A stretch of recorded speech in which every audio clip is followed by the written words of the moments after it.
Hello friends, welcome to இது உங்கள் சமையல். இன்னைக்கு வந்து பாத்தீங்கன்னா ரொம்ப டேஸ்டியான டிஃபன் சாம்பார் எப்படி வீட்லயே செய்யலாம் அப்படின்ட்டு பார்க்க போறோம். நம்ம என்ன சாம்பார் செஞ்சாலும் ஒரே மாதிரி தான் இருக்கு. டிஃபன் சாம்பார் கடையில கிடைக்கும் இல்லையா, ஹோட்டல்ல கிடைக்கிற மாதிரி இருக்க மாட்டேங்குது.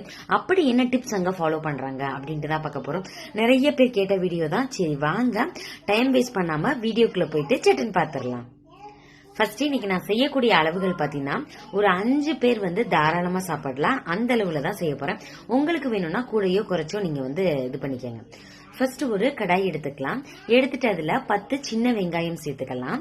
ஒரு 3 தக்காளிங்க, அதை கட் பண்ணி சேர்த்துக்கோங்க. 2 பச்சை மிளகா, 2 கேரட்டை இந்த மாதிரி சேர்த்துக்கலாம். ஹோட்டல்ல கொடுக்கறதெல்லாம் பாத்தீங்கன்னா கேரட் வந்து இந்த மாதிரி இருக்கும், ரொம்பவே நல்லா இருக்கும்.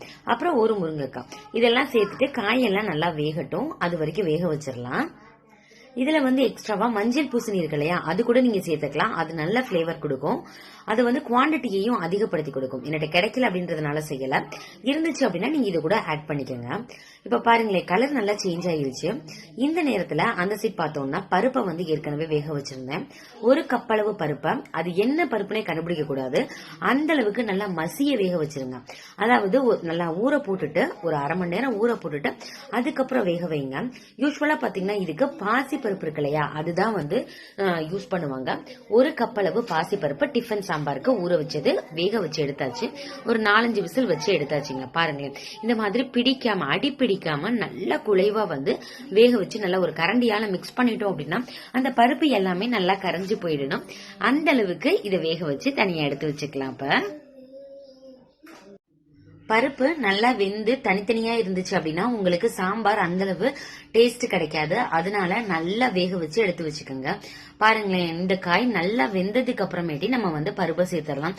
சில பேர் முருங்கைக்காயை நல்லா உடைஞ்சு போற அளவு வேக வச்சிருவாங்க.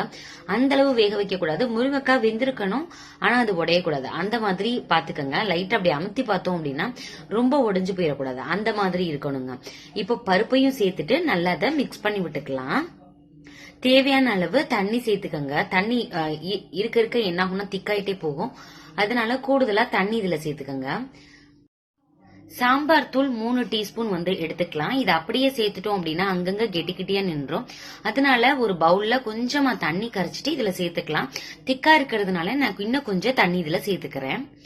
சேர்த்துட்டு இது நல்லா மிக்ஸ் பண்ணி விட்டுருங்க. இன்னும் நம்ம உப்பு எதுவுமே சேர்க்கல. தேவையான அளவு உப்பு இதுல சேர்த்துக்கலாம். சேர்த்துட்டு மல்லித்தூள் இருக்கு இல்லையா, அது நம்ம சேர்க்க போறோம். அது வந்து 2 டீஸ்பூன் அளவு சேர்த்துக்கங்க. மல்லித்தூளோட பிளேவர் வந்து இந்த டிஃபன் சாம்பாருக்கு சூப்பரா இருக்கும்.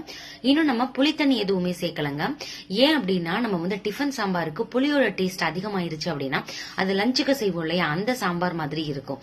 அதனால புளி எதுவுமே சேர்க்காம பாருங்களேன், எவ்வளவு பெரிய தக்காளி, ஒரு பெரிய தக்காளியை வந்து நல்லா அரைச்சிட்டு இதுல சேர்த்துக்கிற போறோம். இந்த புளிப்பு சுவை வந்து சூப்பரா இருக்கும். ஏற்கனவே நம்ம 2 தக்காளி சேர்த்திருக்கிறோம். இப்போ ஒரு பெரிய தக்காளி, நல்லா கை நிறைய எடுத்து பாத்தீங்களா, பெரிய தக்காளி நார்மல் சைஸ் அப்படின்னா ஒரு 2 தக்காளி எடுத்து நல்லா அரைச்சிட்டு இது கூட சேர்த்துக்கோங்க. இப்போ உப்பு காரம் எல்லாமே கரெக்டா இருக்குதா அப்படின்னு சொல்லிட்டு செக் பண்ணிக்கோங்க. உங்களுக்கு காரம் கம்மியா இருக்குன்னா மிளகாய் தூள் கூட நீங்க சேர்த்துக்கலாம். நல்லா கொதி வந்துருச்சு. லாஸ்ட் வந்து கொத்தமல்லி தலையும் தூவிடலாம்.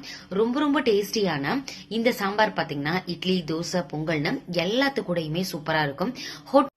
இந்த சாம்பார் பாத்தீங்கன்னா இட்லி, தோசை, அதுக்கப்புறம் வந்து பொங்கல், இதுக்கெல்லாம் அல்டிமேட்டா இருக்கும். ட்ரை பண்ணி பாருங்க.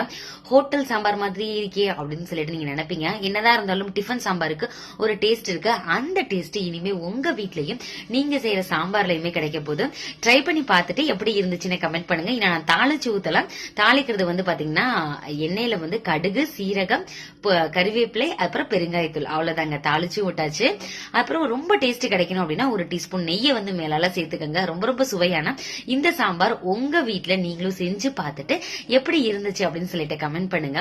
உங்க ஃப்ரெண்ட்ஸ் அண்ட் ரிலேட்டிவ்ஸ் கூட ஷேர் பண்ணுங்க. இந்த வீடியோ உங்களுக்கு பிடிச்சிருக்கும்னு நினைக்கிறேன். பிடிச்சிருந்துச்சு அப்படின்னா இது உங்கள் சமையலுக்கு சப்ஸ்கிரைப் பண்ணுங்க, லைக் பண்ணுங்க. இதே மாதிரி ஒரு இன்ட்ரெஸ்டிங்கான வீடியோல பார்க்கலாம். Thank you friends, by.